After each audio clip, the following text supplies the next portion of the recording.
also tonight at 5 o'clock, in just about an hour from now, friends, family, and people who Tyler Trent probably never even met will get together to honor his young life. They are inspired by Tyler. He is a Purdue student from Carmel. He inspired so many people as he was battling cancer. Tonight, there is a celebration of life service for him. It's at College Park Church, and that starts in a little bit at 6 o'clock. And our own Mary Mills will join us live from the church with a look at how his life will now be honored this evening.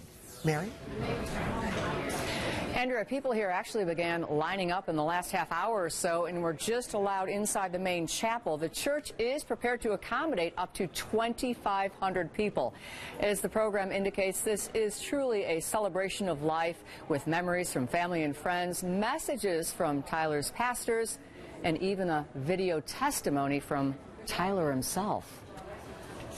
Tyler Trent will long be remembered not for how he died, but how he lived. His love of Purdue, his commitment to advancing cancer research by donating his own tumor. A year ago, I prayed that I would have the opportunity to share my story, and now it's coming true. His message of hope and determination inspired the nation. What Tyler, I think, would tell you is that he was still surprised, even at the end, that anybody was interested in what he had to say.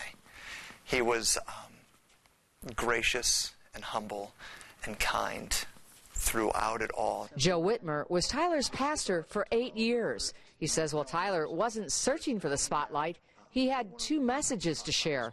One, the need to end cancer, and two, Tyler loved Christ, and he wanted other people to love Christ as well. In fact, he says Tyler helped plan his own celebration of life, choosing who would speak and insisting it be uplifting, full of hope and inspiration. Tyler himself is actually going to speak tonight because he's been recorded again and again and again. And these will be recordings that have never been seen before because they've been done in-house. Whitmer says we'll hear from a young man who knew his life would soon end, yet remained positive and faithful. But Tyler's going to share how that happened. How can you face death and rejoice? How can you suffer so much and smile?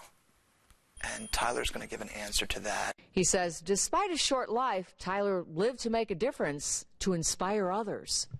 One of his favorite quotes, if I live, I win. If I die, I win, because I'm going to go to heaven either way.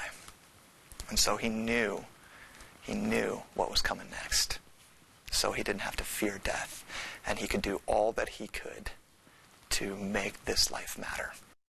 They expect anywhere from 6,000 to 10,000 people. And among those attending tonight's memorial, Governor Holcomb, Purdue students, and several doctors and nurses who cared for Tyler, as well as some of the fellow patients he met while undergoing treatment, and the list goes on and on.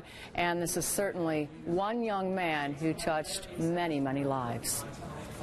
All right, Mary, thank you so much. Again, that service starting at 6 at College Park Church. Now, there will be another chance to honor Tyler tomorrow night. There will be a candlelight memorial for him in West Lafayette, Purdue. Just go to campus, and the memorial will be set up outside Hovde Hall at 6 p.m.